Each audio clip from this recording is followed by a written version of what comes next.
yang akan dibawakan oleh Ibu Suryati Putri Utami SIM. Kepada Ibu Suryati kami persilakan.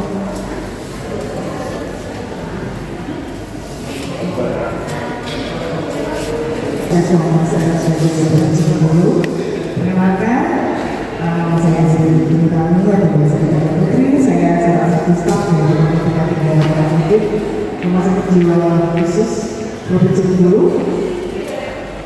Semuanya sehat, sehat ya. Assalamualaikum warahmatullahi wabarakatuh. Hari ini saya dari PTK 3 akan mensosialisasikan sedikit tentang kawasan Tanah Lopo atau yang sering disebut dengan KPR di kawasan rumah sakit. Apa sih itu KPR? Tapi sebelum saya menjelaskan tentang apa itu KPR, saya akan menjelaskan apa itu rokok. Kayaknya Bapak Ibu di lingkungan ini udah familiar dengan yang namanya rokok. Kira-kira udah tahu rokok itu gimana bentuknya? Ada yang belum tahu kira-kira apa itu apa? Ya, semuanya rata-rata udah familiar apa itu rokok. Sekarang rokok selain yang tradisional udah ada yang namanya rokok elektrik. Ada yang kita kenal dengan sebutan vape atau vape. Nah, apa sih itu rokok? Rokok itu adalah lintingan yang dibuat dari daun, kertas ataupun kulit jagung yang isinya adalah tembakau yang di ujungnya itu bisa dibakar dan kita pisah. Rokok juga termasuk zat adiktif yang kita konsumsi sering terus menerus akan mengakibatkan apa? Yang namanya kecanduan. Makanya rokok itu salah satu zat adiktif yang dimana artinya adalah kecanduan. Apa itu merokok? Jadi bedakan antara rokok dan rokok. Rokok adalah benda, sedangkan rokok adalah aktivitas. Aktivitas seseorang yang sering merokok itu sering mengkonsumsi rokok itu disebut merokok. Nah, ini salah satu kandungan di rokok. Bisa dibaca di Bapak Ibu ya. Semua kandungannya tidak ada yang sehat. Semuanya punya kandungan kimia yang bisa mengakibatkan bermasalah di dalam tubuh kita kalau kita mengkonsumsinya terus-menerus. Salah satunya adalah asam asetik atau asetul, ada nitrogen, ada formalin. Dan di dalam vape, kadang-kadang orang sering bilang bahwa vape tidak sama seperti rokok tradisional. Sebenarnya sama, isinya tetap nikotin. Tetapi bedanya kalau misalnya rokok tradisional itu meninggalkan apa ya istilahnya? Meninggalkan yang namanya sampah untuk rokok. Abu rokok, sedangkan vape tidak meninggalkan yang namanya sampah, tapi meninggalkan asap yang dihirup dengan orang lain dan dihirup dengan orangnya sama-sama menimbulkan penyakit. Kategori rokok itu ada dua, satu kategori pasif dan satu kategori aktif. Kategori rokok aktif adalah orang yang mengkonsumsi rokok dan menghirup asapnya sendiri, sedangkan yang rokok tidak aktif adalah orang yang mengkonsumsi rokok dan mengkonsumsi asap dari orang lain. Dampak buruk dari rokok ini adalah menyebabkan stroke dan serangan jantung. Terus itu menyebabkan kanker leher rahim dan keguguran, menyebabkan kanker paru dan penyakit paru obstruktif kronis, menyebabkan kanker kulit, menyebabkan gangguan pada warna seperti katarak, gejala pendengaran itu lebih awal daripada orang yang tidak mengkonsumsi rokok. Tulangnya lebih mudah patah, menyebabkan kemandulan dan kegagalan.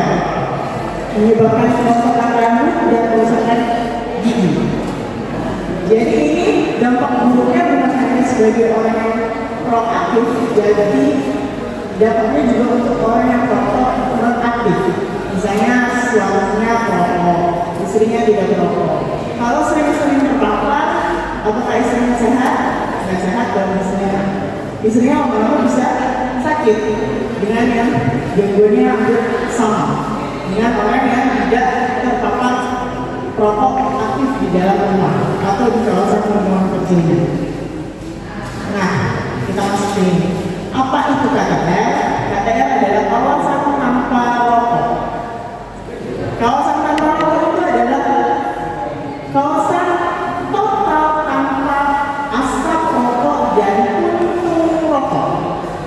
Rumah sakit salah satunya adalah kawasan total tanpa rokok. Jangankan rokoknya, asapnya pun tidak boleh. Di mana aja sih kawasannya? Kawasannya mulai dari gerbang utama sampai belakang atau gerbang akhir. Jadi di saat Bapak Ibu masuk ke dalam gerbang rumah sakit RSKJ sampai gerbang akhir, kami mohon jangan merokok di dalam gerbang rumah sakit jiwa, karena memang itu salah satu sudah ada undang-undangnya bahwa rumah sakit jiwa tidak boleh yang namanya merokok, kawasan tanpa rokok, total tanpa rokok. Jadi tidak ada yang di mana ada sedikit area di sini kabur, nggak ada. Maupun di mana saja nggak ada. Jadi dari depan gerbang sampai gerbang akhir itu nggak boleh rokok. Kawasan total tanpa rokok. Paham ya? Nah, ini adalah undang-undangnya. Yang pertama adalah Undang-Undang Nomor 17 Tahun 2023 tentang kesehatan.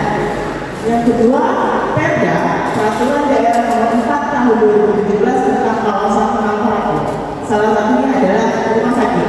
Dimanapun rumah sakitnya, baik rumah sakit jiwa maupun rumah sakit yang lain adalah kawasan tanpa rokok. Yang ketiga adalah SK Direktur Rumah Sakit Jiwa tahun 2024 tentang kawasan tanpa rokok.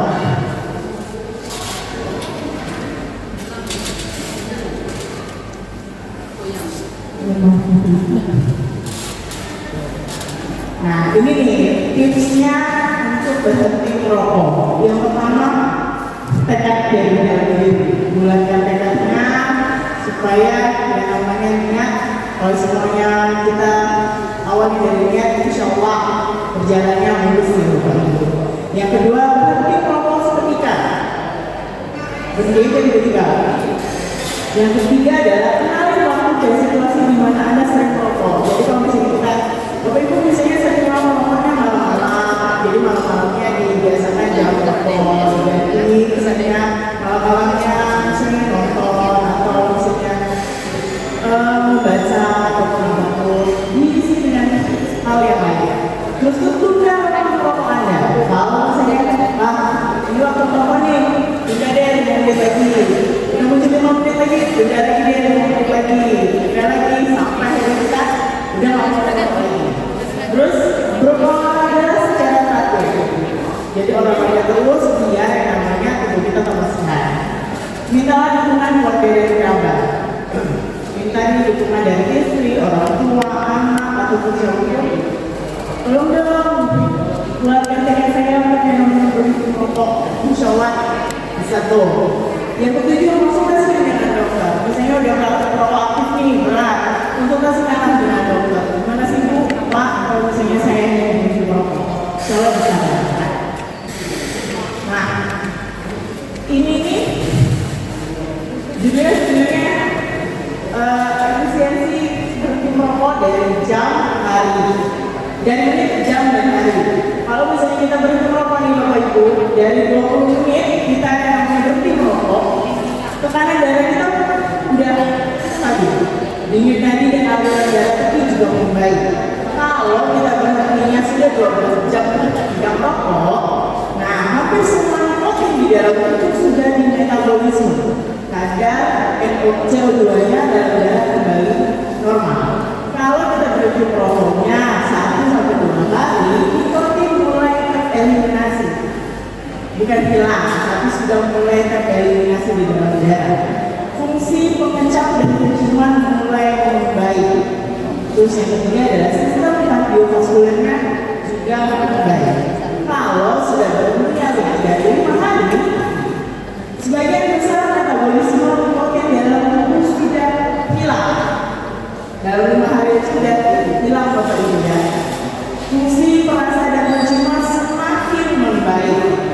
Yang ketiga, sistem kardiovaskuler semakin baik.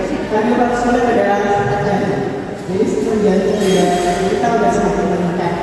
Kalau lebih dari 5 hari, hasilnya bagus dibanding itu. Yang pasti nikotinnya sudah sangat hilang, kita juga sudah tidak menjadi perokok yang aktif lagi, kita nggak ada yang konsumsi rokok. Konsumsi rokok biasanya nggak rokok pusing kepala. Kalau nggak rokok tidak itu asli. Nah, jadilah kalau rokok bisa atau main sauna gitu, atau misalnya bisa konsumsi kafein yang lain, teh, kopi itu bisa mengganti. Tapi sedikit gula aja. Oke, ini terakhir, tubuh sehat tanpa asal rokok. Jadi mulai hari ini kalau bisa yang masih sering merokok sedikit hilangkan yang namanya kebiasaan merokok. Dari misalnya satu hari satu kotak dijadikan yang namanya setengah, 3,40 setengah kotak dulu, atau misalnya sehari satu bungkus dijadikan setengah bungkus dulu, nanti lapangannya jadi seperempat. Biasanya sehari cuma 2 kotak dijadikan 1 kotak dulu, nanti jadinya 1 kotak setengah kotak, lama-lama hilang. Kita yang namanya sudah menjadi kebiasaan tidak bisa yang namanya diubah setiap dalam beberapa bulan, tapi sebisa mungkin enggak sekali yang namanya kegiatan yang lebih sehat. Dan perlu diingatkan sekali lagi, Bapak Ibu seluruhnya, baik itu karyawan maupun seluruh pendamping pasien itu sendiri, di saat sesudah menginjakkan kaki ke dalam rangka semua sakit jiwa, diharapkan tidak lagi mengkonsumsi rokok. Ya, mau rokok vape, mau rokok tradisional, sebisa mungkin ditahan dulu. Nanti sesudah keluar dari ruang sakit jiwa boleh, tapi jangan lagi. Kalau bisa jangan lagi namanya mengkonsumsi rokok. Tapi kalau di saat sudah masuk ke dalam ruang sakit jiwa, mohon dengan sangat jangan lagi namanya mengkonsumsi rokok. Oke, Bapak Ibu, sekian presentasi sosialisasi tentang pengalaman dari saya. Assalamualaikum warahmatullahi wabarakatuh. Bapak Ibu kawasan Bu, apakah bahaya asap pabrik apa asap rokok? Kira-kira bedanya rokok tradisional dengan vape apa? Ya, saya kira dulu. Kira-kira apa bedanya antara rokok tradisional dan vape menurut Bapak? Kira-kira apa sih pikir bahwa rokok tradisional itu adalah tembakau kan? Yang disentuh kita di apa sih namanya, dipercikan api, dibakar, terus kita atur. Kadang-kadang di pikiran orang adalah yang namanya rokok tradisional yang isinya tembakau yang dibakar itu lebih berbahaya dibandingkan vape. Padahal sebenarnya sama, kandungannya sama. Malahan di vape itu kandungan terbesarnya adalah nikotin. Nikotin adalah salah satu zat adiktif. Kalau Bapak Ibu tahu yang namanya nafsa, nikotin salah satu zat adiktif atau zat narkoba. Itu membahayakan tubuh sama. Jadi nggak ada yang namanya lebih mana berbahaya asap vape dan asap rokok tradisional, sama-sama berbahaya. Karena itu bedanya cuma satu, itu tembakaunya lebih banyak, nikotinnya sedikit, tetapi yang di sana nikotinnya lebih banyak dibandingkan tidak ada tembakau. Tetapi kandungannya sama. Saat kita mengkonsumsinya sama-sama yang namanya mengeluarkan asap racun. Bedanya kalau vape kan dia ada sekarang rasa-rasa nih bubble gum, kayak rasa-rasa apa gitu dibandingkan yang namanya rokok tradisional. Biasanya anak-anak dari sekarang sebenarnya vape dibandingkan rokok tradisional sebenarnya sama. Yang namanya berbahaya juga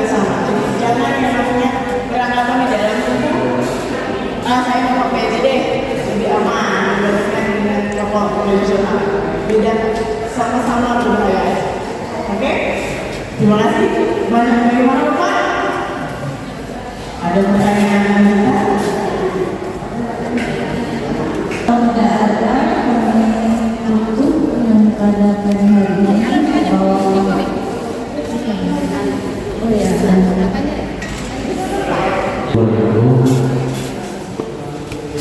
yang langsung saja yang saya tanyakan pertama, karena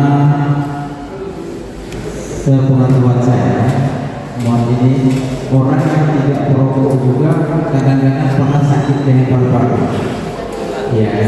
Nah apalagi yang katanya kan banyak penyebabnya paru-paru itu karena rokok.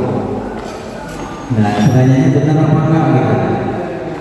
Orang yang tidak perokok juga sering sakit paru-paru, sesak napas dan lain-lainnya. Kalau yang perokok katakanlah banyak yang dokter katakan ini penyebabnya adalah rokok. Terima kasih.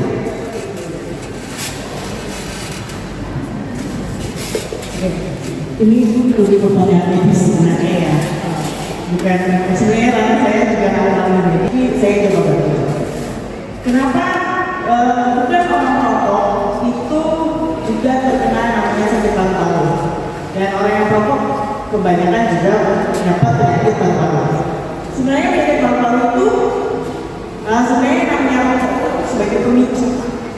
Salah satu pemicu lebih cepatnya orang terkena yang namanya penyakit paru-paru. Apakah orang yang tidak perokok bisa kena penyakit paru-paru? Bisa.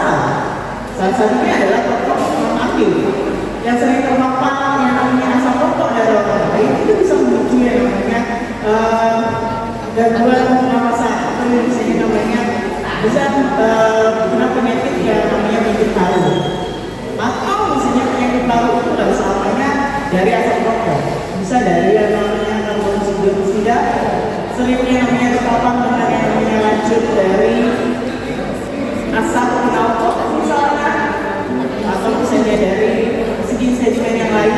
Salah satunya pemicu yang paling tercepat adalah asap rokok, karena di dalam rokok kan ada yang namanya zat racun yang paling tertentu. Jadi apakah mungkin yang namanya istilahnya kayak orang perokok kena penyakit paru, orang yang merokok juga kena penyakit paru. Biasanya saya perokok aja sama kena penyakit paru, biasanya orang seperti itu. Ya, kalau misalnya kita di dalam konteksnya kita selalu berpikiran seperti itu, kita nggak bisa namanya mengkonsumsi hidup sehat. Salah satunya kenapa rokok itu lebih sehat, karena bisa memicu penyakit paru lebih cepat.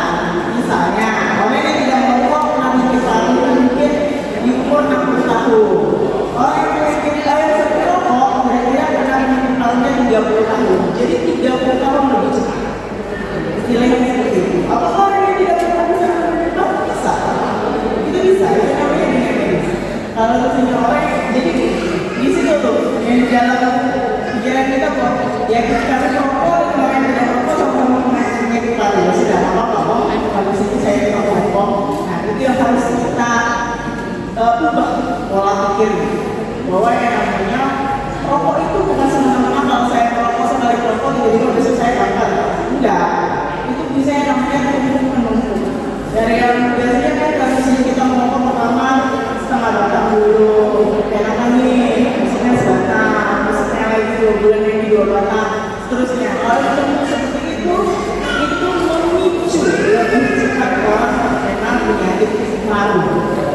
Jadi tidak bisa dibandingkan kayak orang antara yang tidak merokok dengan orang yang merokok.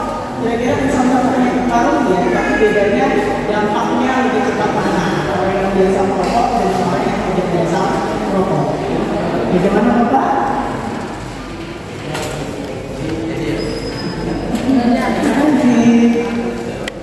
Sebenarnya banyak pertanyaan kan dari kalangan masyarakat gitu. Kadang-kadang kalau banyak yang membedakan. Kemudian banyak pertanyaan karena juga bukan dari ini ya, bukan ahli. Jadi banyak pertanyaan itu seperti itu. Orang yang merokok aja katanya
ya bapak-bapak ibu perhatikan kalau kita ada di kawasan merokok lebih baik dihindari. Apa kita tidur saya tidak merokok kalau terpilih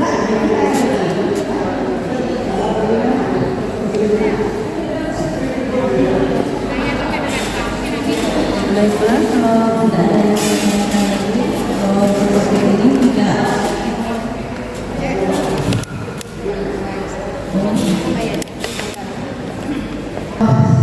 Kalau penyakit paru itu memang ada disebabkan bisa karena infeksi, bakteri, virus atau jamur. Nah, yang kita bahas di sini adalah salah satunya merokok. Jadi penyakit paru-paru itu bukan karena rokok saja, ya. Dia ada karena bakteri, ya kan? Ada karena virus, ada karena jamur. Itu penyebab dari penyakit paru-paru. Salah satunya adalah karena asap rokok. Asap rokok ini mengandung apa? Asap rokok ini mengandung karbon monoksida, ya, yang menyebabkan sesak pneumonia. Ini adalah yang kita bahas di sini. Salah satunya merokok, ya Pak. Tapi untuk penyakit paru-paru banyak faktor-faktor yang menyebabkan paru-paru. Bisa saja karena virus tadi. Virus juga macam-macam yang bisa menyebabkan paru-paru. Termasuk virus corona, influenza dan lain-lain itu bisa menyebabkan paru-paru. Tapi yang kita bahas pada hari ini merokok. Merokok ini salah satunya pemicu untuk penyakit paru-paru. Jadi begitu ya Pak. Jadi bisa saja dia tidak merokok, tapi mengalami penyakit paru-paru. Karena faktor tadi bisa karena bakteri, bisa karena virus, dan bisa karena jamur. Mungkin itu saja yang bisa kami tambahkan. Mudah-mudahan bermanfaat. Kami kembalikan ke moderator.